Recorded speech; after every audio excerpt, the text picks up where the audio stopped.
अम्मी कैसी है तुम्हारी अब? शुक्र है अब ठीक हैं। बड़ी मुश्किल से बची। और बाबा ने कहा कि एलिफ का मामला अब खत्म हो गया है। ऐसा है क्या? रोहान, अब इस टॉपिक पर बात मत करो प्लीज।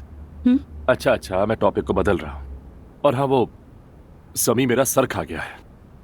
मुझे कह रहा है गाना रिलीज करते हैं और एक अच्छा सा कवर सॉन्ग भी बनाते हैं। ये तो अच्छी बात है, मगर उसके लिए बजट भी तो चाहिए होगा। नहीं मेरी जान, बजट की तो कोई जरूरत नहीं है। हम वैसे भी उसे सोशल मीडिया पर डालेंगे, कहीं भी शूट कर सकते हैं। मेरा मतलब है सब लोग यही करते हैं आजकल। अरे ये तो बहुत अच्छी बात हो जाएगी। एक एजेंसी है जिसे वो अच्छी तरह जानता भी है और उसने मेरा तारुफ भी करवाया उनसे। हमने उनसे बात की, उन्होंने हमें मशवरे भी दिए। अब हम स्टेज की वीडियोस थोड़ी थोड़ी करके डालते रहेंगे तो शायद कुछ अच्छा रिस्पॉन्स आए। अगर तुम कहो तुम्हारे कवर्स मिलकर सिलेक्ट करते हैं। जरूर सिलेक्ट करेंगे मेरी जान, बस एक बार वीडियो वायरल हो जाए। वैसे भी हम हर वक्त स्टेज की परफॉर्मेंस वाली वीडियो थोड़ी डालेंगे। बाद में हम एक प्रोफेशनल स्टूडियो हायर करेंगे जहां पर हम अपना शूट बेहतरीन तरीके से कर सकें। खैर वो तो मैं बाद में देख लूंगा।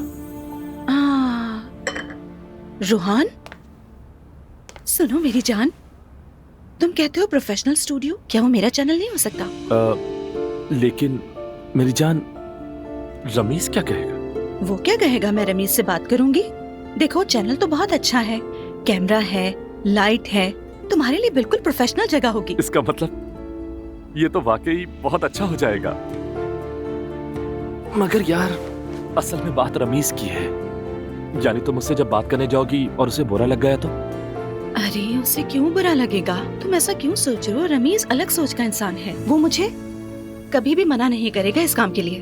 तुम बस टेंशन मत लो, मुझ पर छोड़ दो।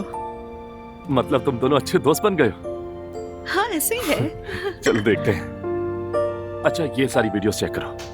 अगर तुमने इसे ओके कर दिया ना तो फिर हम आज शाम ही इसे सोशल मीडिया पे शेयर कर देंगे। ठीक है। जल्दी देखते हैं, फिर एलिफ के पास जाना है मुझे।